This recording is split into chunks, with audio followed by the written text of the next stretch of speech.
And this story is gonna blow your mind. It's a tale of betrayal and cunning, where a woman turns the tables on her greedy husband. You won't believe what she does to him. It's ingenious and satisfying. Trust me, you won't regret watching this video till the end. So let's dive in. They say love is like a candle, lit with hope, sustained by trust, and able to go out at any moment. But they forget one thing. A candle doesn't just vanish. A candle can burn down an empire. My name is Amelia, and this is the story of how I set fire to my husband's world with nothing but a single flame. I wasn't a famous painter nor a sculptor in marble. I was a candle maker. In my little shop tucked away in a quiet Parisian street, I poured my soul into wax. Each candle was more than light, it was a story. The scent of a spring garden at dawn, the fragrance of summer rain, even the smell of love itself. That was my life, my art, my everything. Julian's world was the opposite. He was a predator, a tech investor who saw life only in numbers and profits. When he met me, he didn't see a woman. He saw a product, my shop, my passion in his eyes, just another niche to exploit. He charmed me, married me, and slowly turned my devotion into his leverage. One night, he promised me the impossible. Amelia, this launch will be your moment to create candles for my big product reveal. Show the world your gift. I believed him. I worked 3 sleepless nights, blending oils, pouring wax, chasing beauty. I thought this was my chance to shine.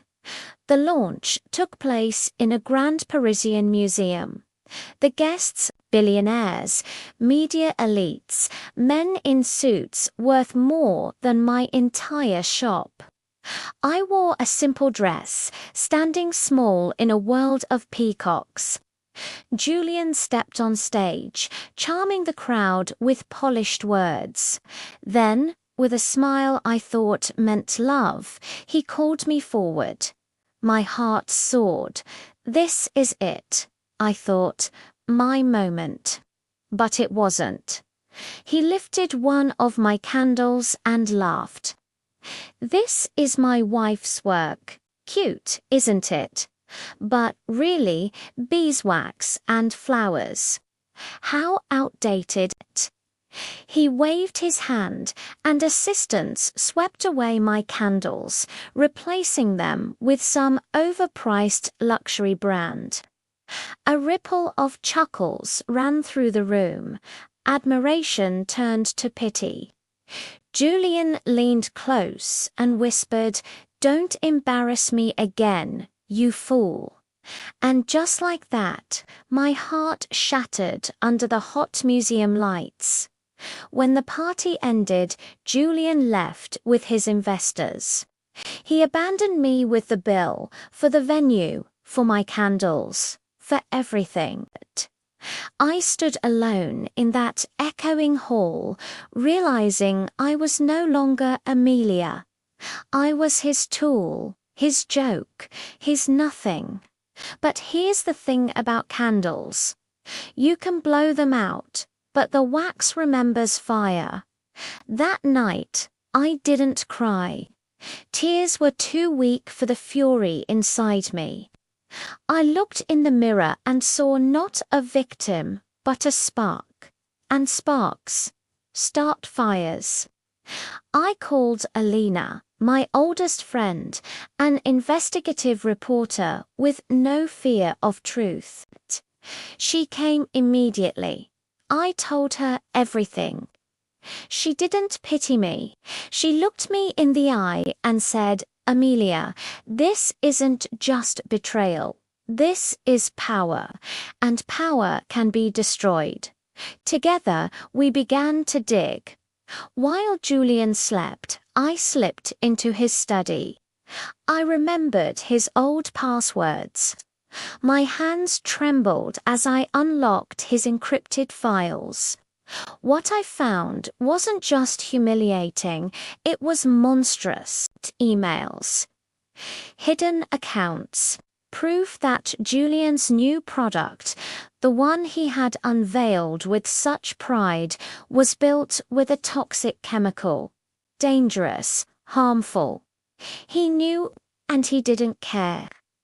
Thousands of people could be hurt, but to him, profit mattered more than lives. My anger transformed. This was no longer about me. This was about justice. I went back to my workshop. The smell of hot wax and oils filled the air.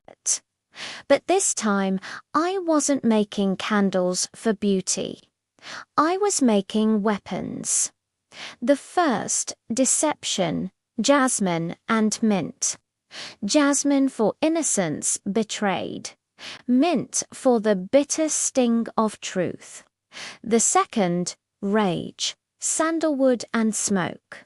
Calm on the surface, fire underneath. The third, collapse. Whiskey and tobacco. The scent of his lies, of his downfall, and the last, recovery. Pure beeswax. Nothing added, nothing false, just me. Each candle was a code, but each flame a story. Together they were my manifesto. Meanwhile, Elena found a witness, a young engineer Julian had silenced, threatened into hiding. His testimony would expose everything. Now all I needed was the perfect stage. That stage came in the form of an interview, live, televised, hosted by a journalist Julian couldn't buy. He thought it was just about a bitter ex-wife trying to sell candles. He was wrong. Under the lights, I smiled, calm, sharp, ready.